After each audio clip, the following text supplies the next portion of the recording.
Which of the following is not a vector, इसमें से कौन वेक्टर नहीं है। अब देखिए वेक्टर के बारे में इतनी बातें हमने पढ़ ली कि वेक्टर किसे कहते हैं भाई, ऐसी राशियां जिसमें परिमाण के साथ साथ दिशा भी होती है उनको वेक्टर कह देते हैं। डिटेल में जाएंगे तो किताब में और लिखा होता है कि ऐसी राशियां जिनमें परिमाण भी हो, दिशा भी हो और साथ में वेक्टरों के जोड़ने के नियम का पालन करें उनको वेक्टर कहते हैं। चलो वो तो ठीक है। वेक्टर को जोड़ने के लिए आसान मतलब एक अलग नियम बनाया गया है। वेक्टर को जोड़ने का रूल, वेक्टर को घटाना हो, वेक्टर को मल्टीप्लाई करना हो, उनके लिए सारे रूल अलग बने हुए हैं। इसलिए सबसे पहले तो ये बात जरूरी आती है कि हम वेक्टर को पहचान सकें कि फिजिक्स में कौन कौन सी राशियां ऐसी हैं जो वेक्टर क्वांटिटी हैं यानी सदिश राशियां हैं। तो उसके लिए याद करना बहुत जरूरी है। तो कुछ क्वांटिटी जो कॉमन है, जो बार बार यूज होती है, कम से कम उतने नाम तो याद कर ही लें। तो उतने नाम में हमारा जैसे इंग्लिश में बात करें तो हम लोग जो पोजीशन को बोलते हैं वेक्टर क्वांटिटी, किसी भी चीज़ की जो पोजीशन होती है वो वेक्टर क्वांटिटी होती है। और पोजीशन में चेंज हो जाए तो हम कहते हैं डिस्प्लेसमेंट हो गया। डिस्प्लेसमेंट में टाइम के साथ चेंज हो जाए तो कहते हैं वेलोसिटी। वेलोसिटी टाइम के साथ चेंज हो जाए तो एक्सेलरेशन। और एक्सेलरेशन तभी आएगा जब फोर्स होगा। फोर्स तभी होगा जब फील्ड लगेगी।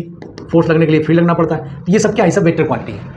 हिंदी में बात करें तो किसी भी कण की जो स्थिति है, पोजीशन, वो वेक्टर क्वांटिटी है। स्थिति में परिवर्तन को बोलते हैं विस्थापन। विस्थापन वेक्टर हो गया। विस्थापन बटे समय को बोलते हैं वेग, और वेग बटे समय को बोलते हैं त्वरण। त्वरण तभी लगेगा जब बल लगेगा, और बल लगने के लिए पहले बल क्षेत्र पैदा करना पड़ेगा। ये सब क्या है, सब वेक्टर है। वेग से मिलते जुलते जो नाम होंगे जैसे वेग, संवेग, आवेग, ये सब भी वेक्टर हैं। खासकर ऐसा देखा गया कि कुछ नाम को छोड़ दिया जाए, जैसे स्थिति को अगर छोड़ दें, बाकी ज़्यादातर नामों में आप देखोगे जिनके आगे या पीछे या बीच में कहीं भी एक शब्द आ जाता है, एक अक्षर आता है वाह या बा, ये सब वेक्टर होते हैं। अक्सर देखो विस्थापन, वेग, संवेग, आवेग, त्वरण में आ गया, बल आ गया, ये सब ज़्यादातर वेक्टर है। यहाँ पे बल क्षेत्र होता है पूरा नाम। तो यहाँ पे कह रहा कौन सी वेक्टर नहीं है, तो फोर्स तो भाई वेक्टर है, एक्सेलरेशन यानी त्वरण वेक्टर है, वेलोसिटी यानी वेग वेक्टर है। तो क्या वेक्टर नहीं है, वर्क।